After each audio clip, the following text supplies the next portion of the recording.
When Chris Massey first started theorising about the construction process involved in building the pyramids, much of what shaped his ideas and then formulated his process was already evident and established. The pyramid precinct was already there, 22 feet wide and 33 feet deep. There was evidence of a canal, and there was a covered causeway. In 450 BC, nearly 2,000 years after the construction of the pyramids, the Greek historian Herodotus travelled to Egypt and visited the Giza Plateau. Here, his guide explained to him that the causeway alone took 10 years to build. But whereas traditional historians view it as a walkway used for ceremonial purposes, Chris saw a pipe, a culvert, too engineered and far too robust for such a simple function. With these parts of the puzzle already in place, Chris began to construct his own method. The project would begin by putting all of the infrastructure in place. A canal would be dug from the Nile connected to the limestone quarry and as close to the pyramid site as possible. A harbour would be built on the canal and a roofed causeway built from the harbour to the pyramid build area. A moat, that is the precinct, would be dug around the limestone outcrop and filled with water. The workforce would be told that any rock protruding through the water needs chipping off. Once all the protruding stone has been removed, the water level would be lowered and the process repeated. The whole area inside the moat need not be levelled, only around the first metres in. It is imperative the perimeter blocks are precisely level for structural strength, like the perimeter walls of a house. The interior is less important, and there is little need to remove rock, only to replace it with blocks. Once the water level has been dropped to around 30 millimeters around the full perimeter of the pyramid base and no rock is protruding, the foundations are level and ready to receive the blocks. As soon as the project starts and infrastructure is being put in place, quarrying and shaping the blocks can begin. An enormous amount of blocks would be completed by the time the pyramid site is ready to accept them. When limestone is first quarried, it is a relatively soft rock which hardens when exposed to the CO2 in the atmosphere. By placing the blocks straight into water after they're released from the quarry face, the stone will stay softer and more easily worked with copper tools. By shaping the blocks in the water surface can be used as a constant level. By moving floats around the blocks, they could be easily turned in the water and all 6 sides levelled and shaped. Furthermore, working in water is also a more pleasant, cool, dust-free environment.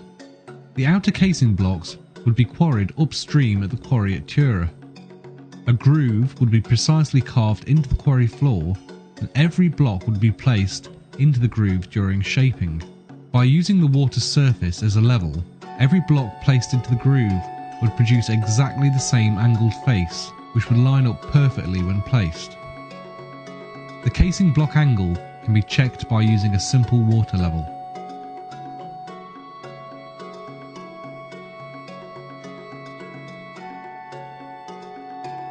The quarrying process can take place all year round.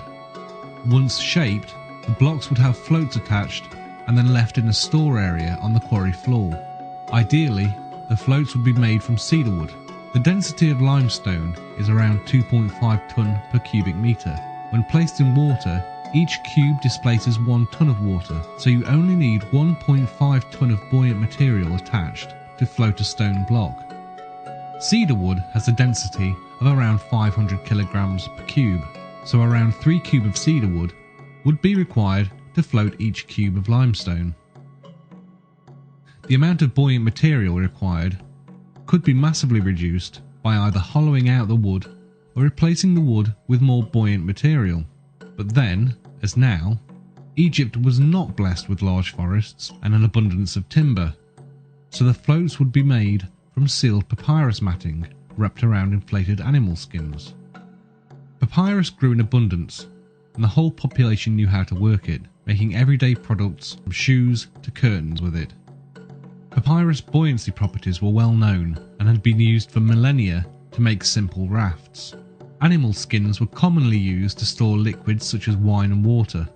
When empty and inflated, They make excellent floats. By having the floats pre-attached to the blocks, they would float in the water, not on it, so saving thousands of man-hours trying to load the multi-ton blocks on top of unstable rafts. The blocks would require far less buoyant material to float them in the water due to the Archimedes principle of displacement. No blocks will be lost to the river floor due to capsizing, as any block floating low can just have more buoyancy attached. If floating a few tons of stone blocks seems improbable to you, then consider right now we have oil tankers sailing on the oceans weighing several thousand tons. When it comes to size and weight, anything can float. The majority of the pyramid building workforce would have been farmers and only available during the 3-month flood season when their fields were underwater and unworkable. When flood season begins, the Nile would rise and deepen the water in the quarry floor. Thousands of blocks would float up, ready for transportation. Multiple blocks could be roped together and using either men in simple reed boats or cattle on a towpath be dragged up towards the Giza harbour. Leading from the harbour all the way up to the pyramid precinct is a covered causeway.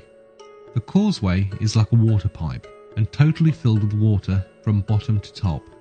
The bottom of the causeway has 2 gates built into it. The lower gate is level with the water in the harbour, while the upper gate is around 8 metres further up the causeway at a much higher level. The higher gate is closed, sealing off the pipe and holding all the water in above. The lower gate is then opened. Although the upper gate stands on a higher plane than the lower gate, the water will stay in place because it is not exposed to atmospheric pressure. It will act like water in a glass pint pot when turned upside down in a water-filled sink, with the water staying in place even though it's above the sink's water level. Atmospheric air pressure is the equivalent of a 25-foot high column of water. With the bottom gate open, blocks can be floated into the causeway. When the space between the 2 gates is full of blocks, the lower gate can be closed and the upper gate opened. The blocks will then float upwards towards the water-filled precinct. Due to the pressure of water on the bottom gates, an extra pair of gates would be built around halfway up the causeway to reduce this pressure. An endless rope could be thread through the floor of the causeway and the blocks attached to speed up the flotation through the tube.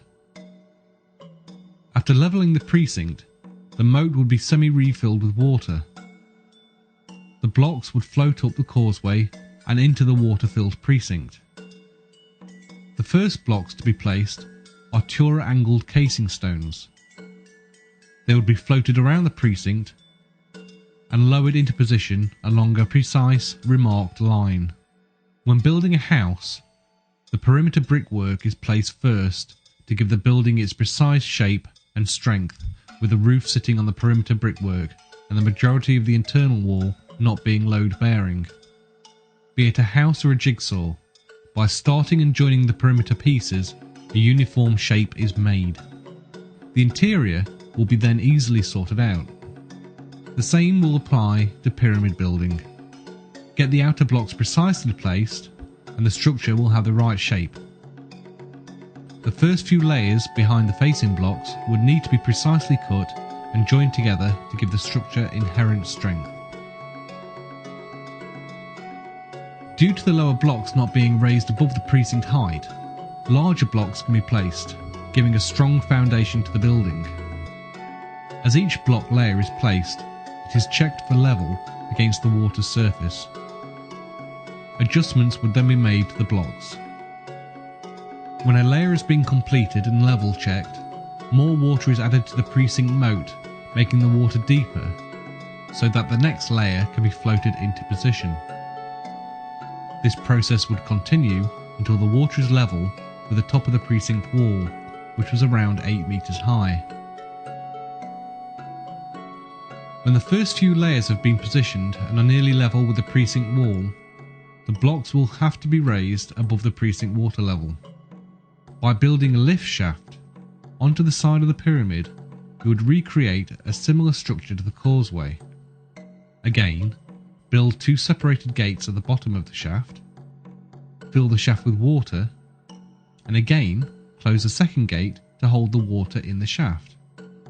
Open the first gate and float in numerous blocks, then shut the first gate, open the second gate, and the block will float up to the summit of the pyramid. To keep water pressure down on the lower gates, every 15 meters or so, additional pairs of gates will be built into the shaft. Here we see blocks floating up the water lift shaft.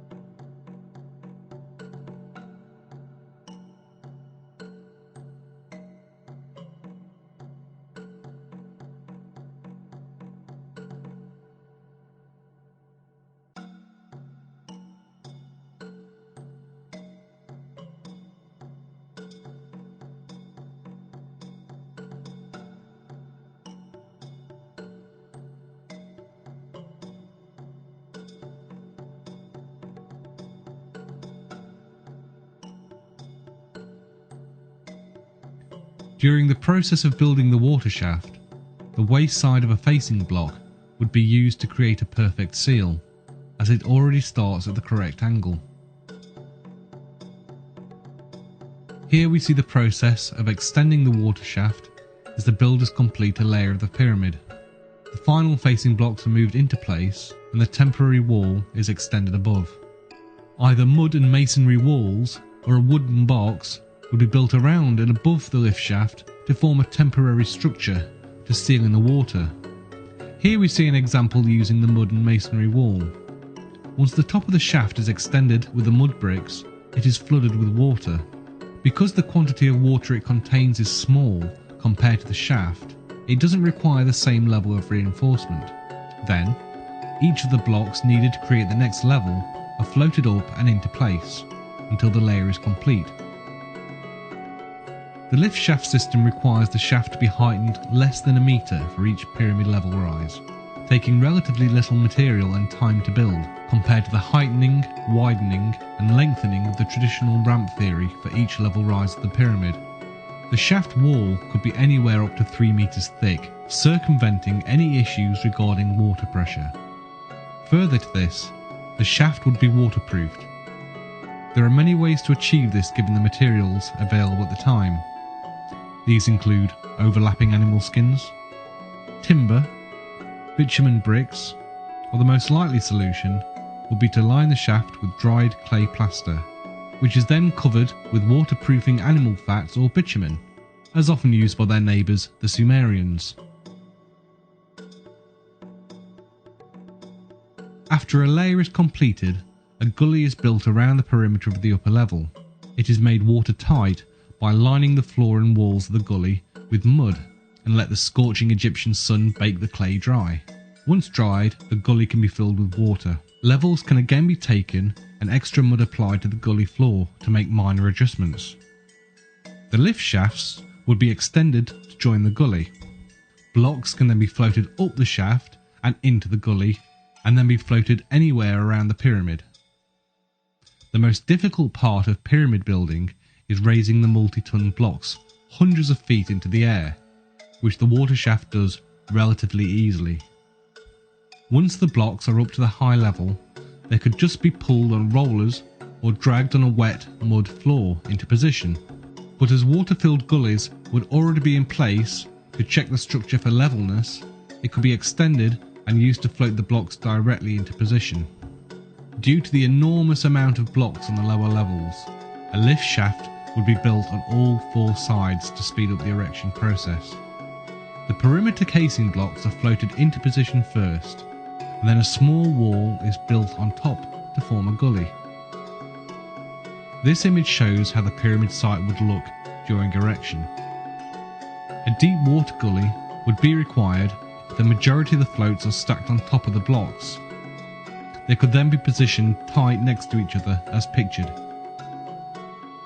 If, however, the floats significantly sail past the side of the blocks, a shallower gully system could be used and positioned as in the picture. There is significant evidence that spring water bubbled up under the pyramid, fed from the water of the significantly higher Lake Maurus, as a natural spring from the lake lies directly underneath the pyramid. A tunnel could have been built down to improve water flow, and as the pyramid structure rose, internal tunnels were extended to help the water flow to higher levels.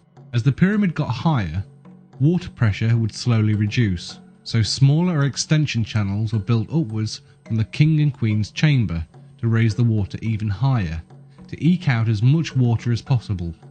If this was the case, then the water could have been gravity fed through the interior shafts in the Great Pyramid, filling the upper gullies and shafts. Only the highest few levels would need the water bucketing up. If the spring waters were not available, then lines of people could pass buckets of water up the structure. It is likely that these workers would be shaded by reeds suspended above them to protect them from the heat of the sun. There are multiple ways for raising water, from the manual approach seen here in the picture, or using the shidduth method, as seen here from 19th century Egypt. Or they could even use oxen pulling bucket-laden ropes. As a comparison, a standard domestic outdoor hosepipe can deliver around 15 litres a minute, compared to the 600 litres a minute using buckets. If a 10 litre bucket is passed in 1 second, then 100 litres could be passed in 10 seconds. 600 litres a minute per line. At the higher levels of the pyramid, smaller blocks were used for construction.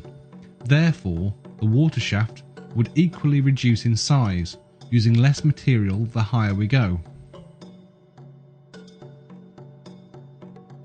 Here we see how the completed pyramid would look, without the centuries of wear that we see today. The white limestone of Tura would shine in the sunlight. Here we see the traditional view of pyramid building, with thousands of men dragging staggering weights up an enormous ramp which would take millions of tons of material to construct. Once completed, this enormous ramp would need to be demolished and the material dispersed, compared to the easily demolished lift shafts which could be smashed from above and act like a rubbish chute. Evidence is beginning to surface that lends itself to the theory of using water shafts for moving the blocks to the pyramids. The picture you see here is of a roofed causeway that was discovered near Snefru's Bent Pyramid. The walls are almost 3 meters in height and 2.5 meters wide. This type of causeway is just like the kind that Chris imagines with his theory. Or how about this? Here we see the well-preserved causeway at the Pyramid of Unis. Why were the walls built so strong and thick, and such large roof slabs used just to create a walkway?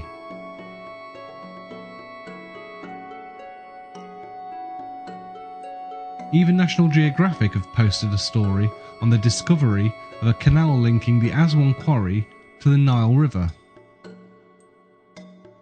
Another article in the Telegraph reports that scientists have discovered the secret that allowed Angkor Wat, a famous 1,000-year-old temple complex in Cambodia, to be constructed far faster than should have been possible, using canals. Could this technique have been widespread in the ancient world? Further evidence of the use of water can be found in these photos from John Cagman that show salt in the structure as well as water erosion in the lower chambers.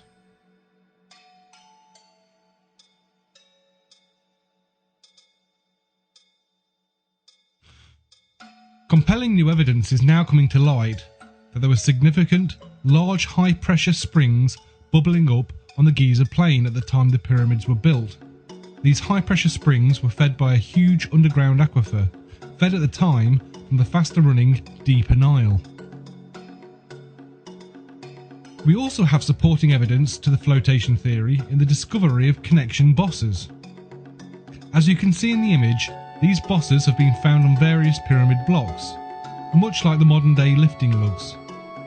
Because of their orientation, it is clear that they would be used to suspend the blocks from above, as would be the case with flotation. Other evidence that lends credence to the flotation theory is the fact that throughout the pyramid structure, salt and water-based impurity has been found. This points towards the notion that there was a lot of water contained at some point within the pyramid structure. Finally, it has been known for some time that the Great Pyramid has very subtle concave sides.